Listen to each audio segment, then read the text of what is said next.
So we have three amazing speakers on this panel today. And what we're going to start with is I'm going to ask each of them, I'm going to go around and I'm going to have each of them briefly explain how they are part of the Chrysalis Initiative, which I will affectionately call TCI for the remainder of the session, and how you are integral to its four-pronged strategy. So we're going to start with Kimmy, if you would. Hello, my name is Kimmy. Well, I got introduced to Jamil in 2000, almost 3 years now. We speak on a daily basis, weekly basis. We speak every Tuesday. I came about through her from someone from Share introduced us. And I have learned so much from the Chrysalis Initiative through Jamil, things I never knew. Like when I was first diagnosed, I didn't know anything about genomic testing. Foundation 1, I didn't know any of this. I didn't know about clinical trials. But once I started talking to Jamil and digging into it, I got all the testing I needed. And if it wasn't for her, I would never knew anything about this. So I'm just very thankful for the Chrysalis Initiative and Jamil Rivers for everything she's done for me. And Kimmy, just in your couple of minute introduction, you hit on some really key things that we're gonna talk a little bit about today, because they all contribute to why we continue to see some of the disparities that we see. So thank you, Kimmy. Next we have Roberta, who we're gonna affectionately call Bobby, who is one of our coaches. And so Bobby, if you could just briefly tell us how you're a part of the Chrysalis Initiative. Hello, everyone. I'm Bobby. As Dr. Sutton said, I am one of the coaches for the Chrysalis Initiative. I've known Jamil since 2018 from her diagnosis, and she talked about the Chrysalis Initiative. And I always told her when she get it off the ground, I would be there for her. And I became one of her coaches. So I've been one of the coaches for the last 3 years. And it is refreshing, therapeutic for myself as well. But more importantly, I get to see the women be more empowered and take matters into their own hands when we teach them about the different things that may be missing with regards to their standard of care. Yes, wonderful. And as a member of the Medical Advisory Board for Chrysalis, I know I can speak for Jamil and saying we're so thankful that you stood by your word and you joined us on this journey. So next, I'm going to turn it over to our founder and CEO, who has developed the framework for engaging opportunities rooted in equality, encouraging BIPOC students to pursue careers in healthcare. And so Jamil, if you would just give us lay the foundation for the Chrysalis Initiative for us. Yeah, it's really simple. When I was diagnosed in 2018, I was shocked by the disparities in Black women with breast cancer. And when I got involved with advocacy, I was always told it was due to social determinants of health. So a lack of insurance or a lack of income and all these lacks. But as I was connecting to more patients and launched the Chrysalis Initiative, I found that actually it was race-based care delivery. So endemic in the care delivery system. So meaning it's not due to a lack of insurance, it's not due to a lack of income, but bias and racism, just day to day, Black women not receiving the standard of care. So our position really is, if Black women receive standard of care, they're going to have better outcomes. They're going to be less vulnerable to disparities. So the framework that I developed, you have the coaching side in the BC Navi app, where patients are empowered, like Bobby said. So you can actually fact check your oncologist in real time on the standard of care that you should be receiving. We have a breast cancer guide for dummies, if you will, that really breaks it out in layman's terms for you to know what type of care you should be receiving, and it incorporates clinical trials. And then also we reveal the blind spots to cancer centers, because I can tell you with the work that we're doing, the assumption is that Black women are non-compliant. Black women don't have health insurance. Black women don't have a support system at home. They're not going to adhere to the regimen of a clinical trial. They're not going to participate. Or they also assume that they don't have insurance and that they have low incomes. And then a lot of times it's just due to bias, where they feel that sharing this information is giving them something that they're not entitled to. And so when you have that type of bias, which we're dealing with people, everybody has biases, right? But we really have to have that accountability and care so that people don't have the autonomy to withhold standard of care to Black women.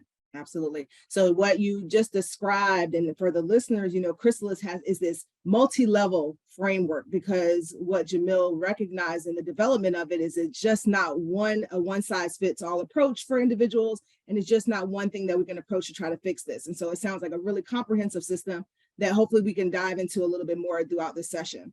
So Bobby, I'm gonna jump to you. So as one of the Chrysalis Initiative's coaches, and I've heard that you have over 20 patients in your purview. How would you describe the need for one-on-one mentorship, specifically for Black women and maybe even other disparate groups? The need is basically, most of the women I have weren't getting, as Jamil said, the standard of care. And it wasn't because they didn't know, just having the conversation and me being through the journey myself since 2013. I know what you should expect, what you shouldn't expect. And too many of them did not know their stages, didn't understand genetic testing, genomic testing. Just talking to them, educating them, but more importantly, sharing my story with them, help them understand the importance of taking their maintenance medication if they have to take that, going to their doctors, making sure, if they having pain or what have you, not to wait 2 weeks or over 2 weeks. Just basically giving them the information that they need so that they can, be better educated. I tell them about different programs, webinars, so they can understand exactly what it is that I'm telling them. So there's confirmation as well for them. Okay, so you're drawing, it sounds like you're drawing from your own experiences, but can you also talk about maybe some of the education and the training that you received that made you be able to provide training to other women? Well, the education and training that I received came from other organizations. After I went through my own treatment, didn't get the information that I needed, where I had to kind of like pull teeth to get the resources when white women was just getting it with no problem. And we were being treated at the same cancer center. Mhm. So because of that, because of me having that experience, the women that are on my, that I coach, I just tell them the different resources that's out there. That some of the hospitals still don't share that information with our women to this day. And so when I get the women, I just ask them if they were told about different programs. Sometimes they say yes, and most times it's no. And I'm like, okay, well, this hospital works with this one. Mhm. So I just share everything with them. And a lot of my training came through living beyond breast cancer as a young women's advocate. And I just kind of like to say, I just kind of just kept educating myself, working with other organizations. Mhm. And then when Jamil said this is what she wanted to do, I was like, okay, I'll be behind the scenes. And when you're ready, I'm there for you. So what would you say when you're engaging women, what makes your connections and training sessions unique? What would you say? For me, it's being open and honest. I do not sugarcoat. I do not sugarcoat at all. Just being open and honest, not scaring them, especially the women who are early stage. Try to get them to understand early stage and metastatic. Mhm. And in all honesty, it's something we still have to be mindful about. Right. So yeah, we're maybe early stage, but we still have issues that you need to truly understand, especially with the medication that most of us are on. It may not be to the same extent as someone who's metastatic, but we do have issues. That's right. And I need them to understand that. And also educate them on metastatic disease. Mhm. Tell them the importance of why they should continue doing, their checkups, seeing their oncologist. And I think just being compassion, Mhm. having empathy, and more importantly, being vulnerable. And That's I'm right. very vulnerable with my ladies. And again, I don't sugarcoat. Mhm. Okay, thank you, Bobby. Kimmy, so from what I understand from your story, and you can definitely elaborate a little bit more, you've navigated through numerous cancer centers throughout your breast cancer journey, and I'm sure have likely had countless encounters with healthcare staff that work in a navigator capacity. So what led you to begin your coaching sessions with TCI and Jamil? And what about the navigation call made you come back or stay for more? Well, I think just talking to Jamil, and she kind of understood me. I understood her. We both had metastatic disease. And once I talked to her, when she was just telling me things like doing the research, I just dug deeper and deeper into my diagnosis. And at first I did not understand my diagnosis because no one was telling me what my diagnosis really was. And so from there, she was like, well, you can get a second opinion, you can get a third opinion. So I just continued to do whatever she asked me to do. Well, what she was telling me to do. And like when I go to see my doctor, I mean, I was in the room 5 minutes, and the only question he would ask me was, how do you feel from the last time I saw you? That's it, nothing else. From there, I felt, okay, something's not right. I felt like I wasn't being treated the way I needed to be treated. And once I talked to Jamil, she told me everything. I wrote everything down. She would tell me that I need to do, and I did.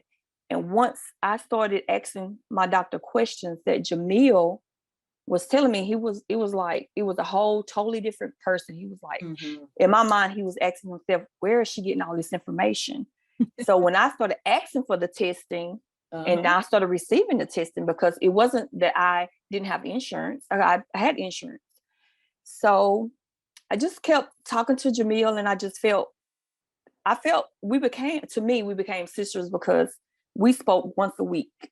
It wasn't like I talked to her every 3 months. It's once a week. And if I'm down, she would say, well, look at it like this. You have more medication in the toolbox. I was like, okay. And then I had to think, I'm a mother, I'm an aunt, I'm a sister, and I'm a teacher. And I'm still here.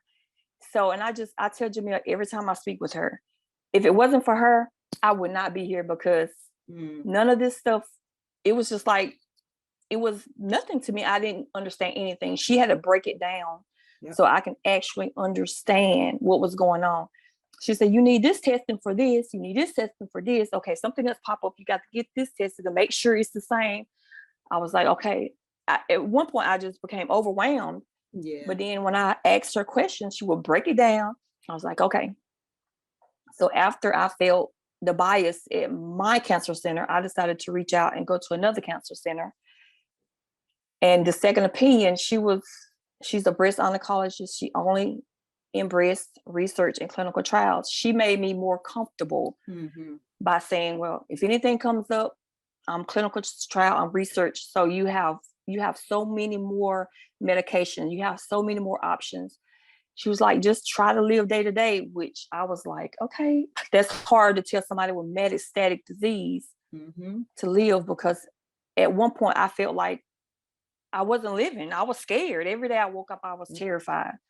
But talking to Jamil, she made me see things in a different way. There's more out there. You can still live. Life is not over. You just got to continue living it. That's right. That's right. That's an amazing story. And one of the things I just want to highlight that two things you talked about. One, it's amazing what you can do with some education and some resources, and so often we hear, oh, I didn't tell them about it, or I didn't even hear about it. And it's like, once you give people a little bit of time and patience and some education and resources, it's amazing what you can do. And the other part of that too, that you mentioned, and thankfully you were able to go to another center because you felt there was some bias that was impacting your care. And I always tell people, and I know some of you may have heard this, if you have the means and you're able to do that, it's like, look at your physician, regardless of what type, as like your hairstylist. I'm only going to go to my hairstylist once or twice and let you mess up my hair, and then I'm going to be out. And so the same should hold true. We shouldn't feel like we're just set in our places if we are not getting the care that we think that we receive, if we have the means to do so and the resources. So I appreciate you sharing that part of your story, Kimmy. You're welcome. Thank you. So Jamil, we're hearing these stories now. So having someone on your team who serves as a trusted messenger will help to chip away at some of the distrust that does exist within our community when interacting with different touch points patients go through during the journey. And we know, many of us do know, there are historical reasons why the Black community and others are frequently not trusting of providers and healthcare staff alike. So how have you been able to position the Chrysalis Initiative as a liaison between a space with systemic racial bias and patients whose common goals are to administer, adhere, and or receive standard of care? Yeah, I think we always approach it that we are, a solution. We're not trying to have this whole gotcha game, like, oh, you guys are racist. No, we're really trying to reveal to them this is an actual issue. And it's hard to dispute that it's an actual issue when it's their patients. So we increase capacity. When you think about what we're offering, it's coaching, it's connecting, it's but it's not just the social support, it's them understanding the standard of care to patients. And so it's an enhanced patient navigation. So most of the cancer centers, if you think about what they have the resources to cover for patient navigation or social workers, they have hundreds of patients in their portfolio. And it could just be also overwhelming to patients as well. You have so many people and so many touch points that you have to now assess. Are they giving you the right information? Most of Black women were the head of household. We already have, so much going on as it is, being the caregiver to everybody else. And so for us, we're saying you don't have to go through this alone. I kind of look at us as a concierge, if you will. Do you need us to research something? Do you need some resources? And when they're connected to coaches, yes, we can connect because we have that similar experience, but it's also flagging for you what you don't know.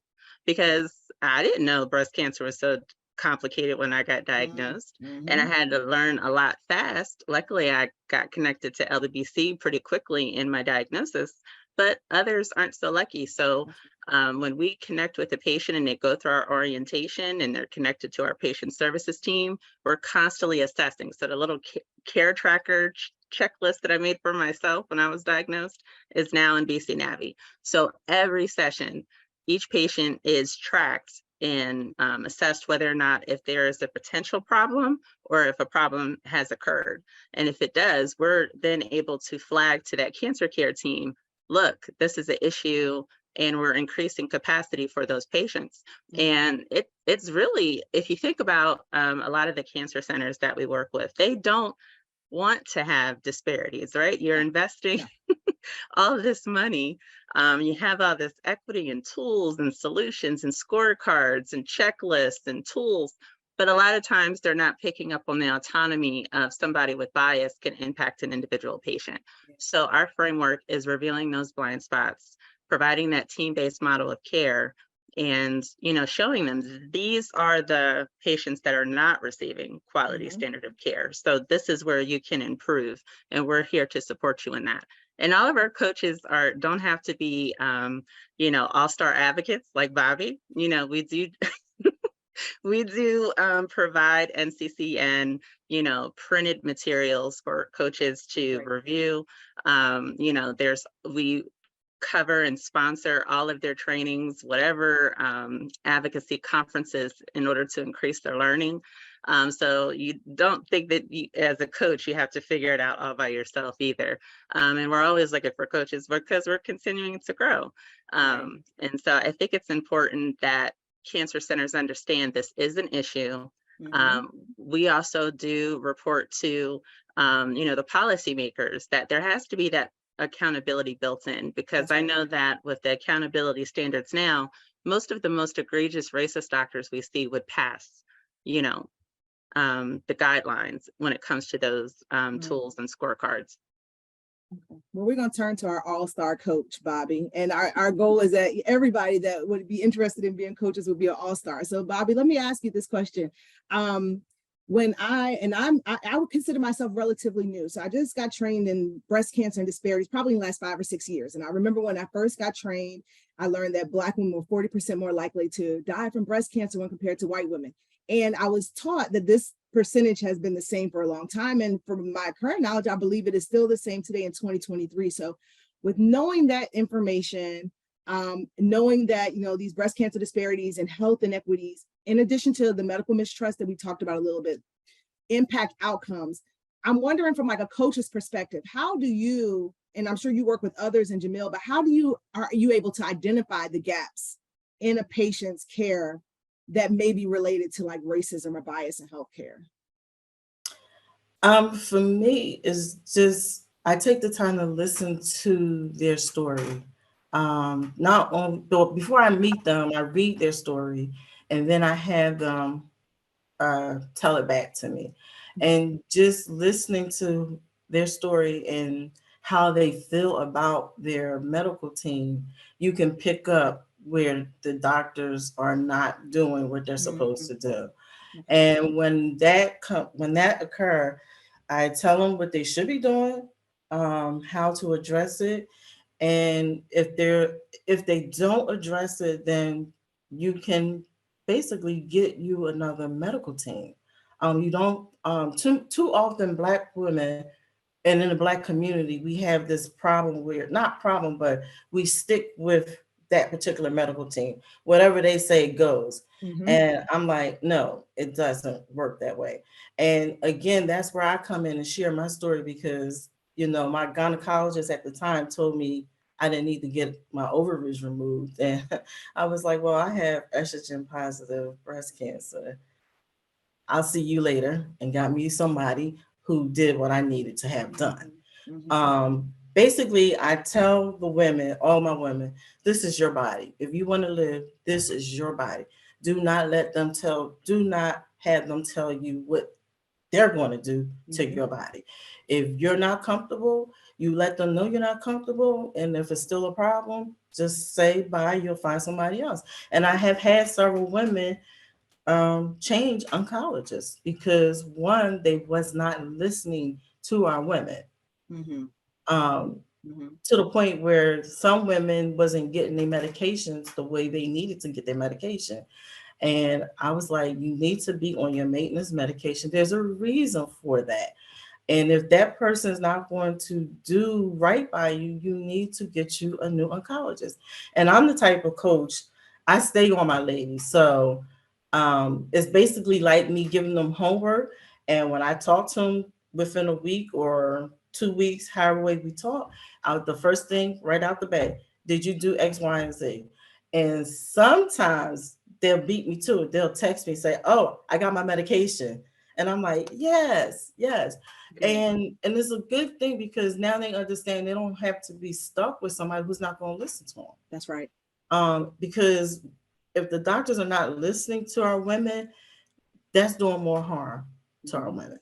And we don't need that.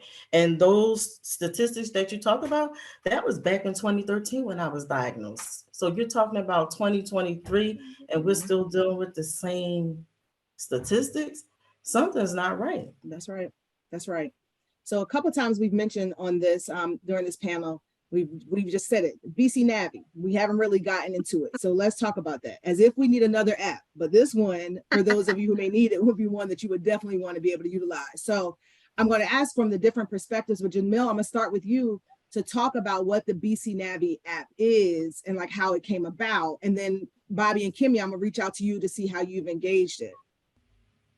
So yeah, BC Navi is really like that companion care tool. So you have links to our community partners like LBBC within BC Navi.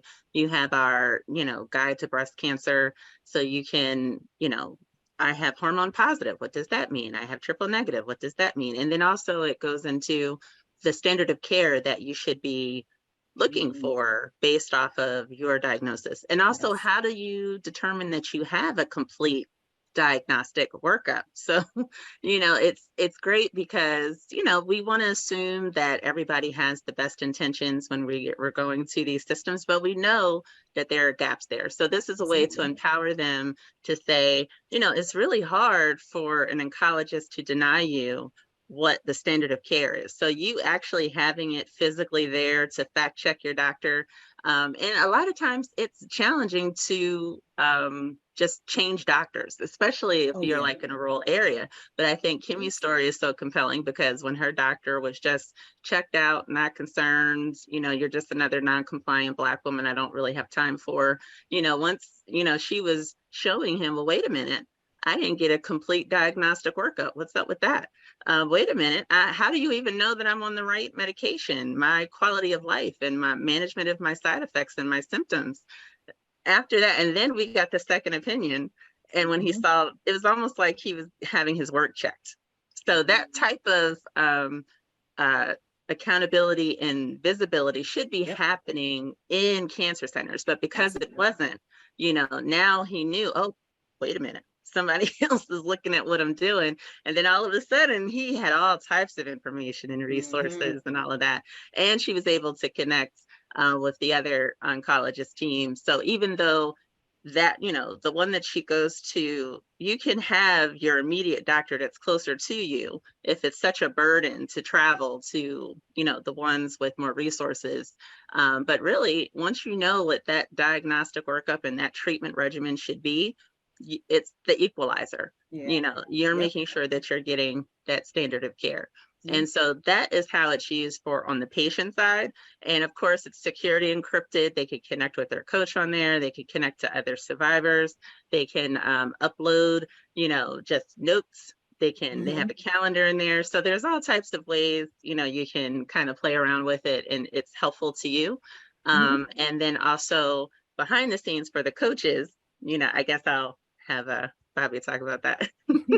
Well, I'm gonna ask Kimmy a question real quick. So just like I'm sure some of you, before I download an app, I like to see people's comments and reviews. So Kimmy, as a user of the app, how or any other resources that you've used from TCI, can you talk about that and how it's been to utilize that? Okay, with the app, just like Jamil just said, you can learn about standard of care. You can use the calendar if you have anything that you need to write down, like a doctor's visits that you need to make sure you're at, appointments. It's a lot of things. Like she said, a diagnostic tool. It's very helpful and it tells you a lot. You can talk, like she said, you can talk to other cancer survivors, talk to coaches, send notes. It's very useful. Nice. All right, Bobby, from the coach's standpoint, how do you engage the app and your thoughts about that? Actually, I love the app because it is it keeps me accountable, and it does. It keeps me accountable. Make sure I'm dotting all my I's, crossing all my T's. But more importantly, if there are issues, and I had some issues with some of my women, I can go on there and put those issues in there, and TCI are on the case. They handle it. So if somebody is like for instance, I had one lady who was it was bad all the way. And I put that in there. And next thing I know, Jamil is like, we handle it, because that lets them know that person's medical team, they're not doing anything for our ladies. So when that happens, TCI is on top of it. When I talk to my ladies, they're like, what did you guys do? And I'm like, I just did my job. I let TCI know that there was a problem and, you tried it your way and I had my way. So having that scoring system, that helps big time. So when it gets too low, that's a problem. And it gets fixed. So again, the women come back and they tell her, they're like, oh, my doctor is doing something different now. And I was like, yeah, well, that's because Jamil, I did my part, but Jamil did her part, because, they're in those facilities. So it helps. And truth be told, most of the doctors don't like it. There have been some doctors who got upset with some of the women that I had because it was like they was questioning. It's not about questioning the work, but if you're not giving me the tools or giving me standard of care, then you're going to be checked on it, whether you like it or not. And there have been some doctors that say, well, I don't like you asking me these questions. And I would tell my ladies, then you need to fire them, period. It's just that simple. Yeah, that's right. I mean, I'm sure we can all attest to that sometimes being held accountable is not the most comfortable feeling. But unfortunately, in these cases, we're not here to make the physicians feel comfortable. So Exactly. we're here to make sure they're doing the job they're supposed to do. So we're And going that's to turn it over. We have a ton of questions. Oh, Bobby, don't worry, because some of these are for you. Okay. So we got to see, we have some questions and we want to be able to answer those before our segment is over. And so it's interesting because one of the most frequently asked questions that we have here is, what are some questions we should be asking our doctors? So I'm going to ask each one of you to give, like, because there are more questions. So Jamil, if there was what kind of questions should people be asking their doctors? I think, how did you determine what you're recommending? So if you're not familiar with did I get a complete diagnostic workup? What were all the tests that were provided? Are you considering clinical trials? Why are you selecting and recommending this particular treatment plan based off of the characteristics of my cancer? That's a good one. Kimmy, what about you? I think my question that I ask my doctor all the time is, if this medication stops working, what will I be on next? Because with me, I'm more worried about the side effects, because the medication I'm on now, I feel wonderful, I feel great. But when this stops and I get on something different, I want to know what my side effects are going to be. But my doctor always tells me, well, we'll cross that bridge once we get to it. Oh no, I don't want to wait till we get to it. I want to just know, because I feel like it's my question and I want to know. So it's my body. So I want to know. So that's the question I ask all the time. Good, thank you. Bobby, what about you? I tell my ladies all the time, which has worked for me, when the doctors are telling you about what works and what doesn't work, I ask them, will they tell that to their wife, their mother, and their daughter, and their sister? Because that way you make them see you, period. Wow. Okay, so I'm going to toss this one up. One person asked, what about the younger population? This individual was diagnosed at 28. And so I'm going to, Jamil, what have you seen? You developed this, and I'm sure you've had women of all ages. What have you seen are particularly maybe the needs of younger individuals, or where you may see gaps or things happening? Yeah, I think it's really important to make sure that they're receiving standard of care. Also, we find delayed diagnostic and treatment in younger women. And so we try to educate, the providers to say, do not, if that lack of family history is there, do not automatically turn them away. Don't automatically think that this is, something related to something that's non-cancer, even if there hasn't been that demonstration of family history, just because we know that in communities of color, sharing that family history can sometimes be a challenge. I know that for me, I didn't know that my grandmother on my paternal side had breast cancer until I was diagnosed. So can't just, Black women are diagnosed younger, our symptoms sometimes demonstrate differently. Don't just turn them away. So it's really important for providers to, listen to Black women. Don't delay their screening, diagnosis, and treatment. And we do find that there's lacking of resources, meaning connecting them to those resources to make sure that they stay on that treatment plan, and then also the resources available post-treatment. Gotcha. Okay, so we're getting close to closing, but I do want to ask, a couple of individuals ask, how do they get that BC Navi app? Yep, bcnavi.com. There you go, everyone, bcnavi.com. You can get access to the app there. And we have 5 more minutes left in this session. So what I want to do is I just want to give each of the 3 of you an opportunity, a brief one. I know we all love to talk. A brief opportunity to share some closing thoughts, maybe something we didn't touch upon within this panel. And I'm actually going to start with Kimmy. I would say, if you don't have a coach, get one. It'll be so helpful. That would be my advice for anybody. Get a coach. And Kimmy, you said that one of the questions I did want to ask you, how did you find Jamil? Actually, I was on a share community with other women, not of my color. I felt very, I just felt out of place. And so she was like, well, have you ever heard of Jamil Rivers? I was like, no, ma'am. So she said, you need to look into her and just call her and talk to her and just see, what she can do. And ever since I've been talking to Jamil almost 3 years now. All right. Oh, So yeah. that means Jamil is Googleable. So Yes. you can find her Yes. on Google. You can Yes. find the Chrysalis Initiative on Google. Thank you, Yes. Kimmy. So Thank you. Bobby, their last thoughts, things maybe we didn't touch on to close us out. For I always tell my women to make sure if the doctors don't bring it up, ask about clinical trials, period. That's an excellent point right there. Many times now I've heard, even where I work, is that we're starting to become more accustomed to clinical trials being the standard of care. So it's not like, oh, it's just out here. It's when you've tried certain things, automatically clinical trials should come into play. It shouldn't be something that everyone does not have access to or does not hear about. So that's an excellent closing point, Bobby. Thank you. Jamil, what about you? Yeah, I would just say Black women need standard of care, period. And we're not going to be having worse disparities. And how we get there is patients getting a coach, cancer centers acknowledging that this is a thing, work with organizations like ours in order to improve your care delivery and reveal those blind spots. Absolutely. Perfect. So I'm going to close this up. A couple of things I do want to say.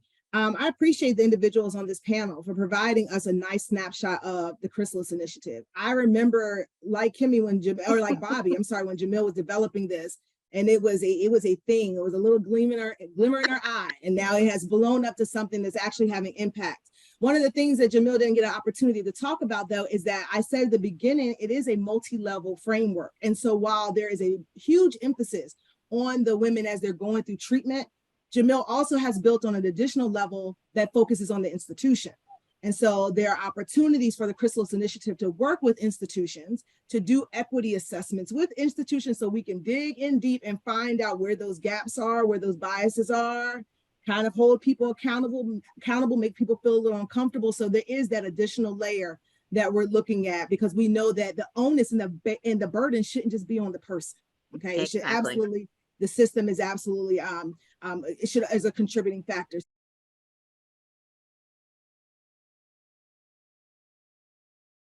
At this time, we would like to have a 19-second moment of silence for the women who have gained their healing on the other side.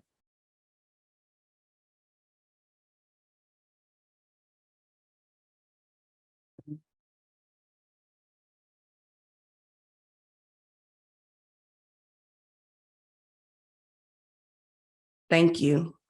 So at this time, I'm going to yield the floor to a couple of our baddies in our community, as well as Dr. Rose. Thank you for being with us tonight.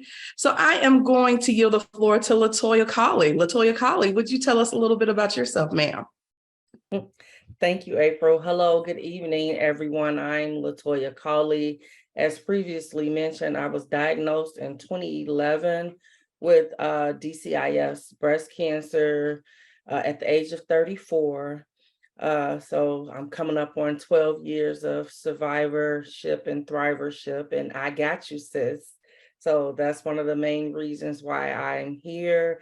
2013 just really began my advocacy journey, which actually started with Living Beyond Breast Cancer. I'm trained as a young advocate, as well as one of their breast cancer survivor helpline volunteers. And so this work has been very passionate for me. It has really been a saving grace for me in my survivorship. And now on the latter end, I'm also a baddie ambassador for the Breast of Us, as well as a fresh chapter. I'm a facilitator with them. And so you will see me in many of the cancer spaces around, just really trying to do the work, providing support and resources to people impacted by cancer. So not just the patients, but the family and the children. Thank you. Thank you, LaToya. And I got ahead of myself, excuse me. Monitoring our chat is our co-founder, CEO, Marissa Thomas, as well as Baddie Ambassador, Brittany Church. Thank you for reading the chat for us and making sure that that's covered and we answer all questions that are asked by our participants today.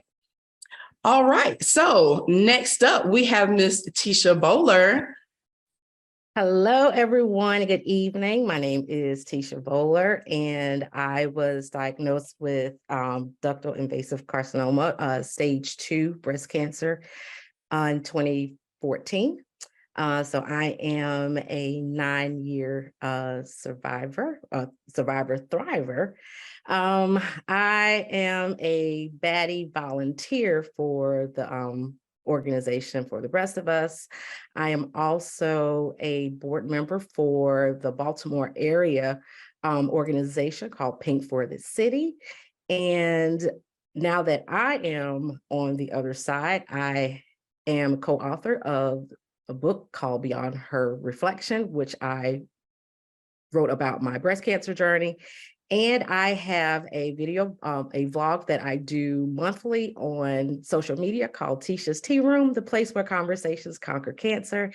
And I am also a facilitator with Young Survivors Coalition, where we do monthly meetings with and chats with thrivers is what we call them. So I am just honored to be here, and thank you for having me. Thank you, Tisha. Now we will ask Tan to come to the floor. Hey, Tan. Hello. Thank you for having me. My name is Tandria, but I go by Tan.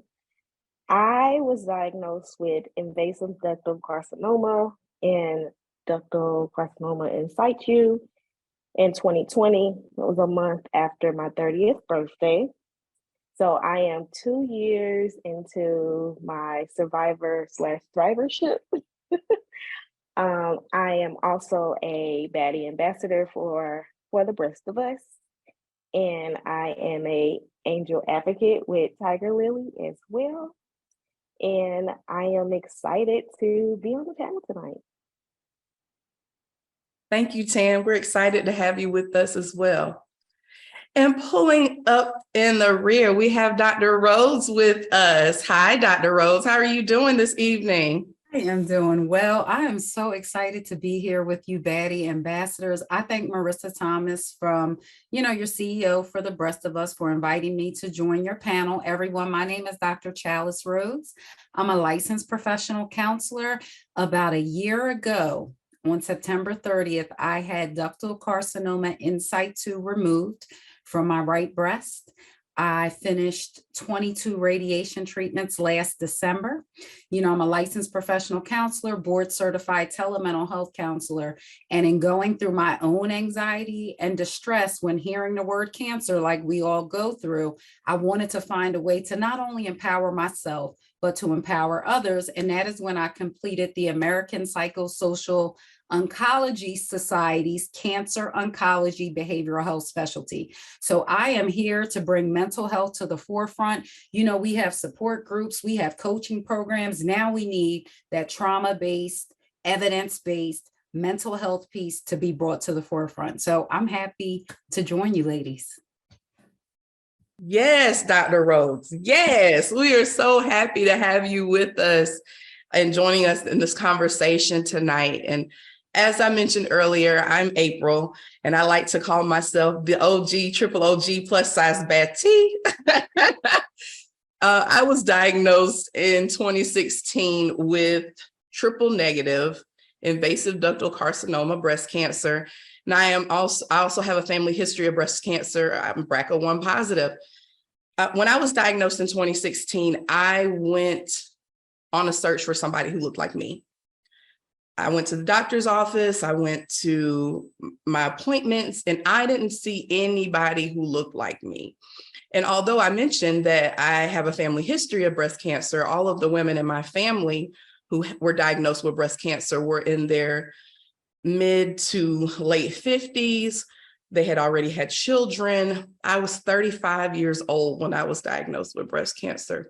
So I took to social media looking and searched for somebody who could just help me, who could answer any questions that I may have. And I ran across a beautiful young woman by the name of Ebony who lived in Tampa, Florida. She was also diagnosed with triple negative breast cancer while she was pregnant with her son. So she gave birth, she went through chemotherapy treatment, gave birth to her son, had a mastectomy, and was living her life, enjoying life. And then she had a reoccurrence. For about a year, Ebony and I were the best of friends. We communicated often about my treatment plan, her treatment plan. We gave each other advice. We became friends. Our conversations weren't always about cancer. It was about life too. And we planned, when I finished going through my treatment cycle, that we would meet in person and we would celebrate life together. Unfortunately, as I stated, Ebony became metastatic and she passed away before we were able to meet. But I have a very strong connection with her family, who I was able to meet after her passing. And I made a vow that I was going to be for someone who Ebony was to me. So that really hones in on our topic for tonight. I got you, sis. And so we're going to be answering a couple of questions, things that, when we were diagnosed, what was it, or what do you think, one question you wish you had the answer to, or you wish that someone could have answered for you when you were initially diagnosed? So I'm going to call on Tisha. Tisha, what is that question, or what is something you wish you knew before you were diagnosed, at the beginning of your diagnosis? I would say what comes to mind right now is when I first got diagnosed, that question was, am I going to live? Because for me, I didn't know that. I was 36 when I got diagnosed. And I didn't know that, in my mind, I always thought that older women got breast cancer. Didn't know that as I went through my treatment and started learning more information about it, that's when I learned that younger women can get breast cancer as well. And when I first got the diagnosis, my first reaction was, am I going to die? And because that's all I knew, that's all I saw. I didn't know that, it's treatable, because again, the women that I came across, I encountered in my life that had cancer, passed away. And that was my first reaction when I got the diagnosis. Am I going to die? Mm-hmm. And I'm so thankful that it was caught early. I was thankful that my nurse navigator, who was just there for me from day one, she was like, Tisha, you're going to be fine. It is treatable. We caught it early. And so that was one of the questions that was my first question that just automatically came into my mind when I first got diagnosed. Yeah. And that's a very real question. And you brought up a very valid point. Whenever we hear cancer, we immediately think of the worst. Yep. Even going through treatment, I remember people saying, oh, my grandmother had breast cancer, but she died. Oh, wow. Thank you for sharing that. That makes me feel a lot better. Exactly. But, when, especially coming from communities of color, we oftentimes do not talk about our illnesses. We don't talk about the things that are happening within our bodies because that's our personal business. We don't share. So of course, we don't hear the success stories, or we don't hear the stories of women continuing to live life, whether it's through an early diagnosis or being metastatic. You have women in the metastatic community who are over 20 years and still here. So I totally agree and understand that being your question. And it's a very real one. Tan, how about you? What is something you wish you knew at the beginning of your journey? Tisha, I definitely can relate, especially being a single mom. That was one of my first things as well. I think for me, the financial toxicity in the survivor's guilt is what gets me. With the survivor's guilt, it goes back to what Tisha was saying about how am I going to live? And then with you being in this community, you see so many of our sisters passing with that's diagnosed the same has the same diagnosis as you, or in the metastatic community, you hear about that as well. Since I was diagnosed stage 2B, with me being 30, that I've also had classmates as well who I've grown up with my entire life that passed away, having a similar diagnosis. And I just instantly felt like maybe I shouldn't celebrate my wins with me overcoming radiation or overcoming chemo and being a 1-year survivor or being the 2-year survivor thriver. I never really want to post it because it's always around that time where I may have lost her. So that survivor's guilt is definitely something that I wasn't, they didn't shed like too much light on that. And then the financial toxicity of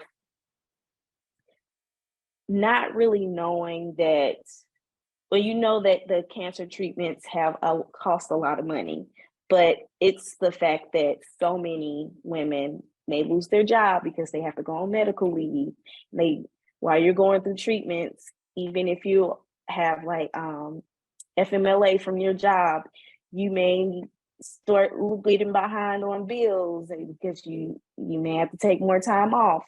Things like that is something that you deal with during treatment, and then after treatment, that financial burden is still there. And then you have bill collectors knocking on your door. And not to talk about like if you were seen at a private hospital versus a public hospital. And if you were at the private hospital, they can go out at your wages if it goes into your credit collection. So those things is very important. And I wish that I did know a lot, and I wish that I had a lot more resources to get grants. And with me being diagnosed in 2020 in the heart of the pandemic, they removed a lot of funding for you. And so it was a struggle, and it's definitely something that I want to shed light on. And I wish it was talked about a lot more. Absolutely. You know, you bring up how expensive cancer is. And Tisha brought up, whether, if we gonna live or die. That's two things in our community we don't talk about. We don't talk about our health, and we don't talk about our money, because we don't want anybody in our business. But see, listen, with cancer, it is our business because we've got to take care of one another. And there are so many financial resources that are available that if we don't have these conversations in these spaces like the one we have tonight, or with, Jamil's organization, or with For the Breast of Us, or with Touch, we won't be able to be successful in this journey and live stress-free as much as possible. So I thank you for sharing that, Tan, that your mission is to have more conversations around the financial piece with cancer. So Dr. Rose, how about yourself? What is something you wish you knew at the beginning of your journey? I wish I knew that a few things, that dense breasts were a risk factor for breast cancer, because, I was told, oh, you have dense breasts. Okay, but nobody acted like it was a big deal. In 27, I was told you have a cyst on your right, breast. Well, I never thought anything of it. I just continued living my best life. Nobody seemed alarmed. And I did not know that there was a history of breast cancer in my family. So like Jamil and Latoya, I'm not sure if you shared, but I know Jamil shared that she didn't know until after she was diagnosed that breast cancer ran in her family. The same with me. On my father's side, my grandmother's 2 sisters, double mastectomies. Or my grandfather's sister, breast cancer. So there's actually a very strong history of breast cancer. And, like many of you ladies, I'm sure you tried to make meaning of it. Like when I first found out I had cancer, I was like, wait, what? breast cancer, like, wait, why is this happening to me? And we don't like to talk about that either, because especially, you know, a lot of African-American women, we have this strong spirituality, and, you know, we're told not to question God. But if we're honest with ourselves, that thought ran through most of our minds. God, why is this happening to me? So like for me, I turn my pain into purpose, right? By creating programs for breast cancer survivors, 6-week online teletherapy groups, right? Telehealth, and then a breast cancer survivorship course where we touch on all of the topics that you ladies are talking about. And as I hear, you know, Tisha and Tam talking, I'm hearing the stages of grief and loss. And that relates to different areas, our finances, survivor's guilt, losing loved ones. It relates to a lot of different things. And we dive into that in my courses and my therapy groups. Thank you for sharing. You know, I believe I've heard a couple of stories from women in the community over the years about how they came forward with their story of being diagnosed and then learning that other members in their family had been diagnosed. That was the story in my family. I knew my grandmother, God bless her, she passed at 101 years old, but she was diagnosed with breast cancer twice in her life and was probably a 40, 50-year survivor. She's the only one I knew had breast cancer. And then after I was diagnosed, I went to my mom and I said, you know, I'm going to tell people because I think it's important. Then everybody started talking. I had cousins saying they had been screened since in their 20s. And one of the good things that came out of sharing the information was that every young lady or woman in my family has now been screened for the BRCA gene. So now they know exactly where they stand and what they need to do for preventative measures. They have the information. So that is the key with that. So thank you for sharing, Dr. Rose. Excellent, excellent point. So LaToya, sweetheart, what do you wish you had known at the beginning of your journey? Gee whiz. I think for me, similar to what some of the other panelists have said, but I think probably the biggest thing I probably wish I would have taken seriously was getting grounded in my mental health. Because when you go through a cancer diagnosis, cancer treatment, most times, not every time, but most times, you have this very large medical team, oncologists, radiologists, surgeon, you have all of these people that are represented, but very, very rarely do you have a mental health professional on that team in the beginning. And for me, when I started really going through the mental health work, I was 8 years outside my diagnosis. 8 years, and I had gone through fear of reoccurrence. I had gone through survivor's guilt. I realized that I went through cancer, but I did not go through cancer. I did not mentally and emotionally allow myself to go through cancer. I physically went through and did all of the prescriptive things that I needed to do, but mentally and emotionally, I did not go through. My children at the time of my diagnosis and treatment, they ranged from the ages of 10 years old to 19.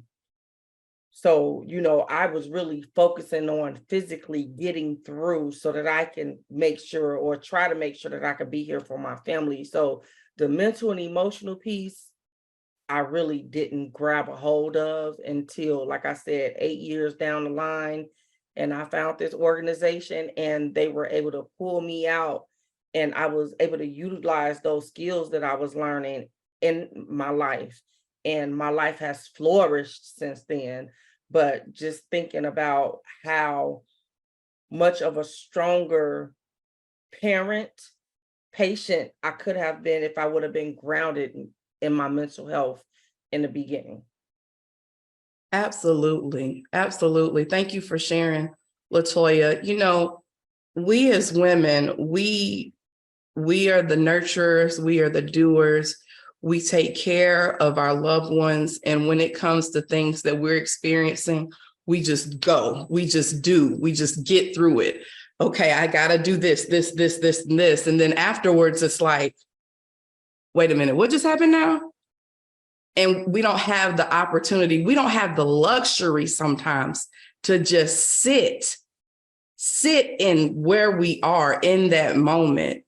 So I am so glad that you were able to gain the skills and the knowledge, even if it was 8 years later, to help better yourself as well as to help someone else. So I thank you for sharing that. And I'm going to go back to Dr. Rhodes, because I'm curious, Dr. Rhodes, since, you know, LaToya just mentioned that she didn't have the information to address her mental health while going through cancer treatment. How many of your patients have you had that same situation with? And what is some advice, or what are some things that you have them to focus on in that moment? Yes, I mean, it's so very common. I will tell you, when I first met my breast surgeon, she said to me, "Wait, what do you do for a living?" I said, "I'm a therapist." She looked at me and she said, I need you." Like, she said, "I have nobody to refer my women to. Like, so many women need help and we don't have a therapist to refer them to." So this is like a very common thing. You know, even like the survivors that I work with, you know, typically they're referred to maybe a support group at the hospital, and the support groups are very much needed, right? Like, every service we can get is needed. Therapy groups are just different because, you know, they focused on evidence-based practices and they're trauma informed, and I'm equipping women with the tools that they need to navigate life. And, you know, I see in the chat, you know, someone mentioned, you know, self-care is very important, ladies. I want to say, when we think of mental health, what we don't also realize, and LaToya, thank you so much for sharing your story, because mental health is also physical health and spiritual health. It's all of those three things combined, right?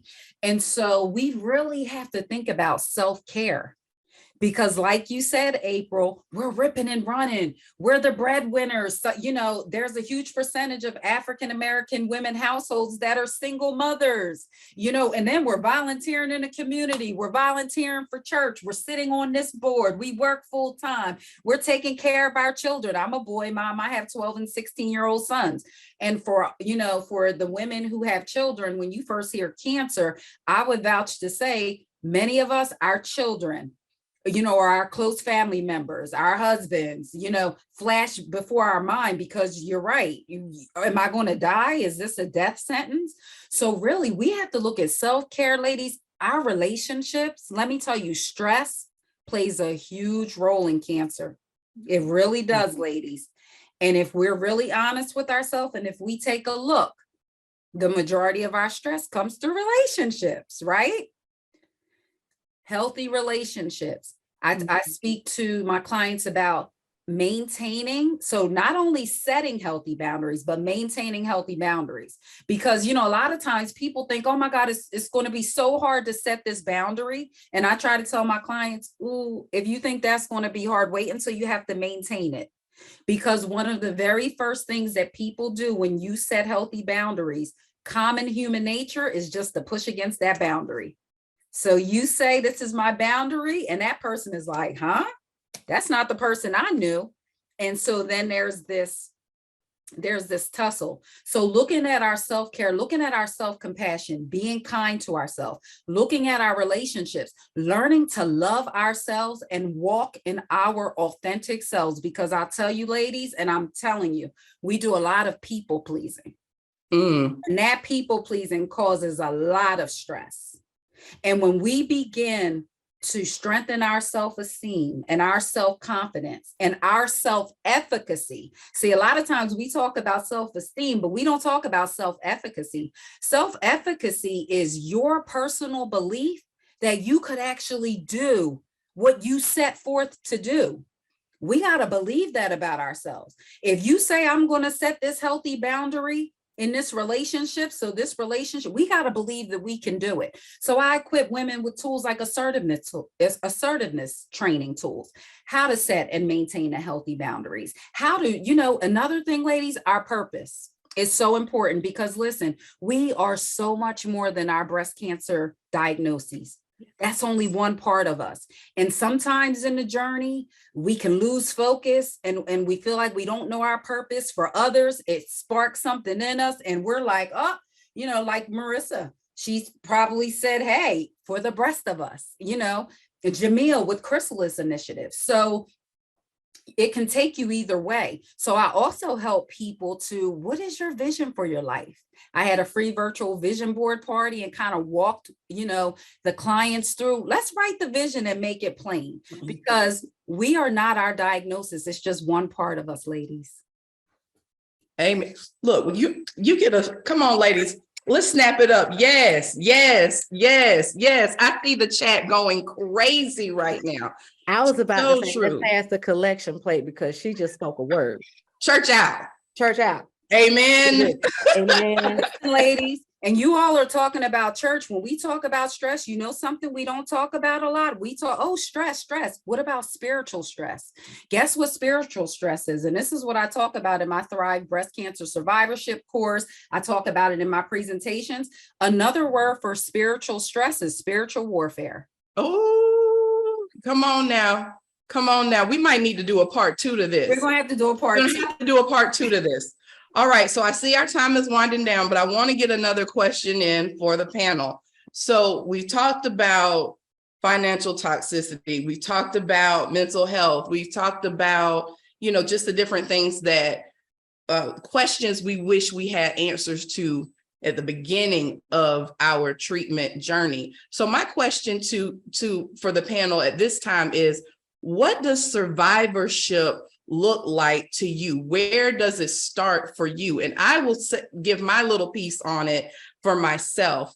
Dr. Rhodes, you made a very valid point about we do a lot of people pleasing and we sacrifice ourselves for so many others. And that's something I learned in my journey, that it's okay for me to say no. And it's okay in my journey, in my life and space.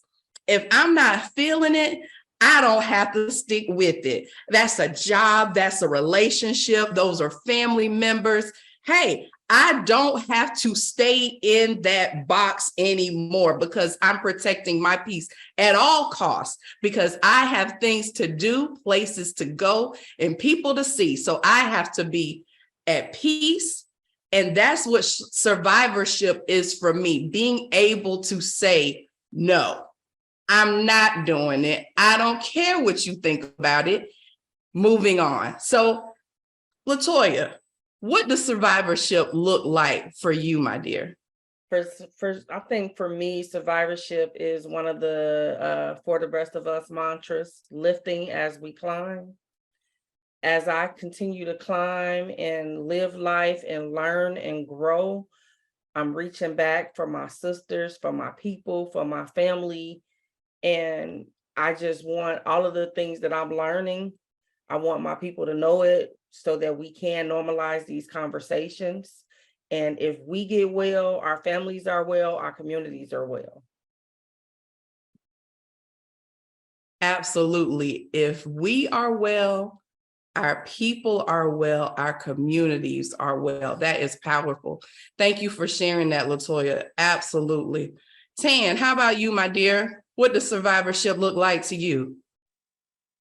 Survivorship looks like finding Tan 2.0. I am putting myself first.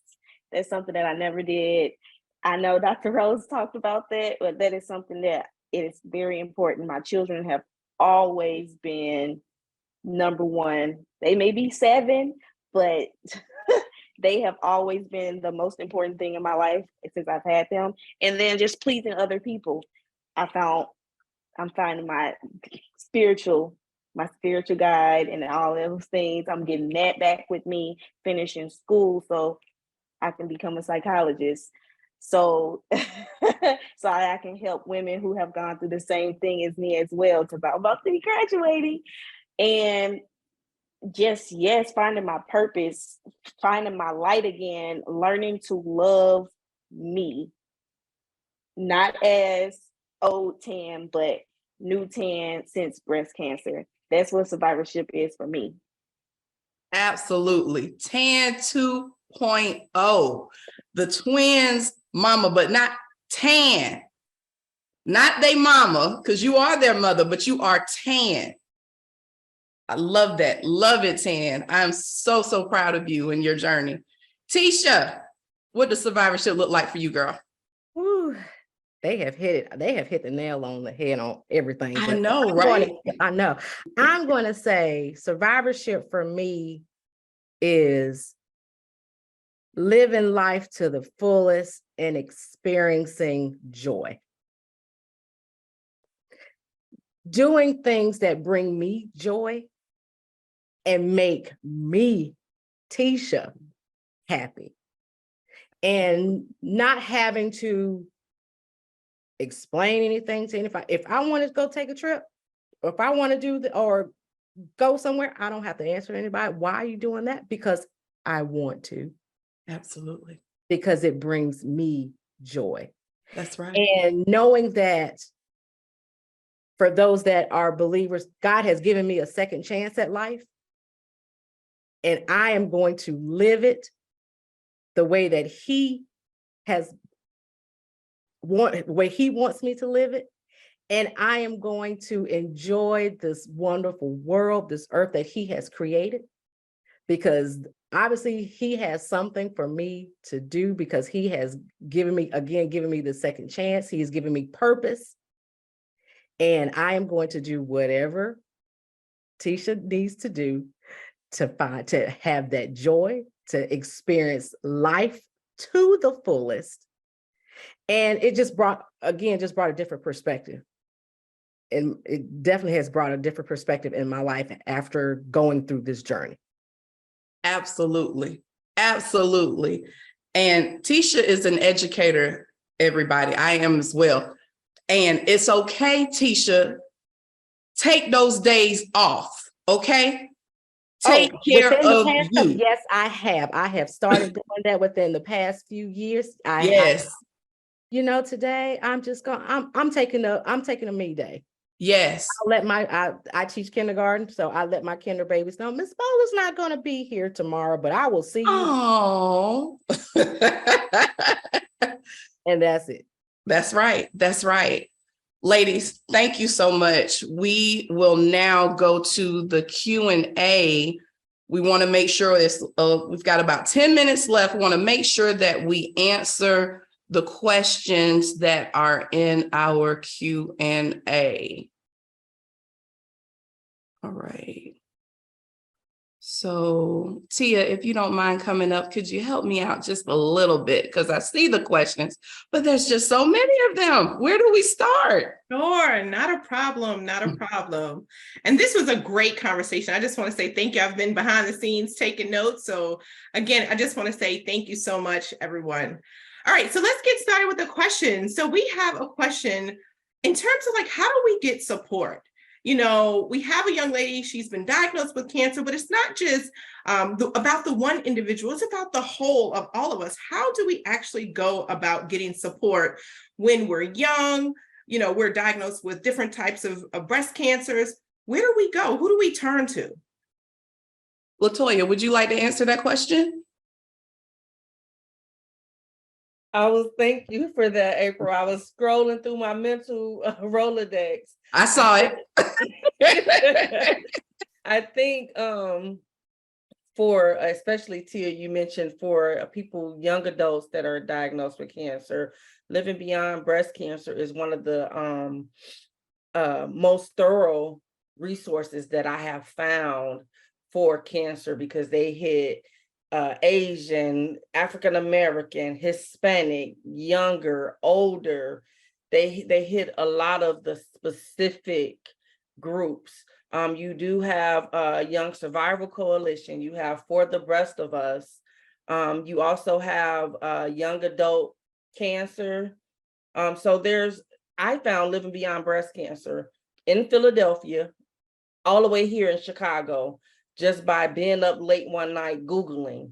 And I found them and I followed them all the way to Seattle, Washington, and went to their conference in 2013. So sometimes we have to kind of put ourselves out there when we're researching and searching for information. So off the top of my head, those are the immediate ones that I can think of, but there's a wealth of information now that we have versus when I was originally diagnosed in 2011. Absolutely. Absolutely. And just to also insert a plug for the organizations that have been doing Knowledge is Power with us, Chrysalis Initiative, as well as Touch BBC. You also have the National Breast Cancer Coalition. You can also get information from them as well. And I can't remember all of the other organizations that have spoken over the last couple of weeks, but please access Living Beyond Breast Cancer. Go to their website and you'll be able to see the webinars from earlier in the month from the other organizations as well, who will serve as resources for you. And Tisha's Tea Room. Tisha has her own Tea Room, her own podcast that she does in her YouTube channel. So that is another resource as well. So speaking of resources, there were some conversations that was held today or tonight about financial toxicity. What are some of those financial resources that can help us as we navigate our journeys? I'll answer that question. One of them that I've learned, just filled out an application for last night, hesitantly, Keep Abreast. They provide financial resources for women who have been diagnosed. You don't have to currently be in treatment. As long as you were diagnosed, you fill out their application. And then there are other organizations, Living Beyond Breast Cancer. They also have grants available. And also through For the Breast of Us, we have a link to several other grants and resources that are available to women who have been diagnosed, those who are currently in treatment, and those who are, there's some things out there for caregivers as well. So make sure that you visit forthebreastofus.com and you can see resources on our website as well. And so this is a great one. We talked a lot about mental health and, how can we seek mental health support? Where do we go? Dr. Rose, I think that's a question for you. Oh my God, where do you go? Let me tell you, people directories are so important. So I love therapyforblackgirls.com.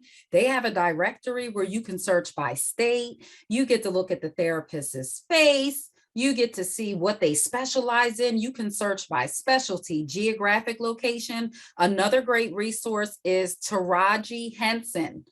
She has a foundation in the name of her father who had a mental illness. So it's the Boris L. Henson Foundation.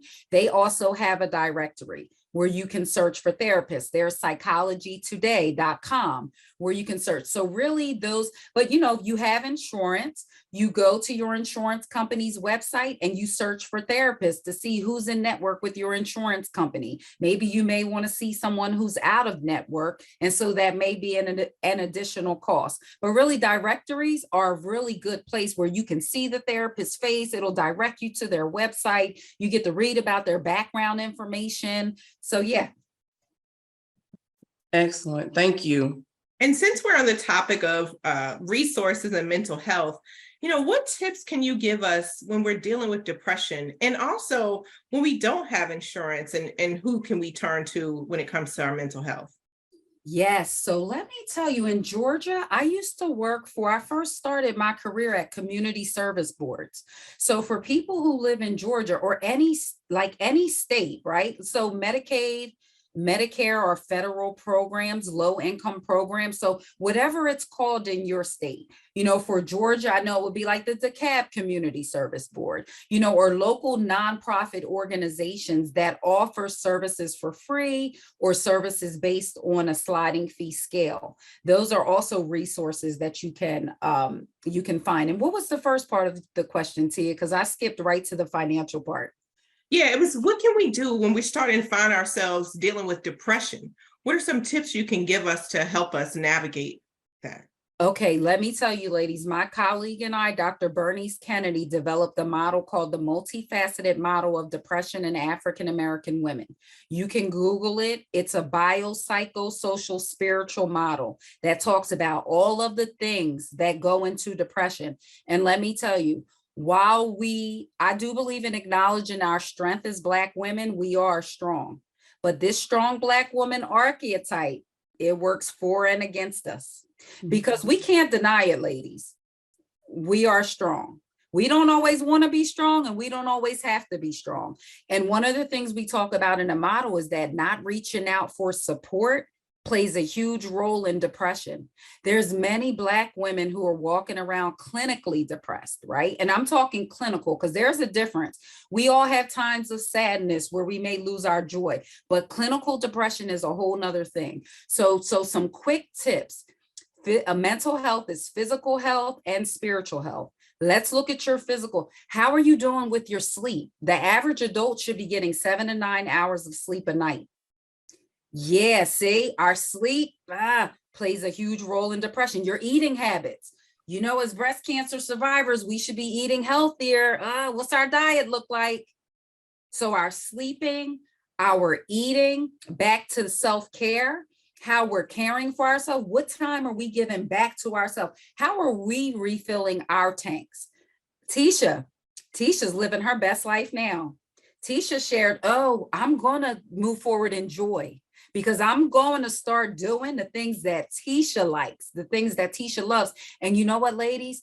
Because we are so engrossed in our relationships, we don't always know what we like or love. We tend to lose ourselves along the way. We get into our careers, we get career oriented. We lose ourselves in our marriages, in our children, and we don't know what it is we like. So we got to get back to saying, what is it that I like? And doing those things.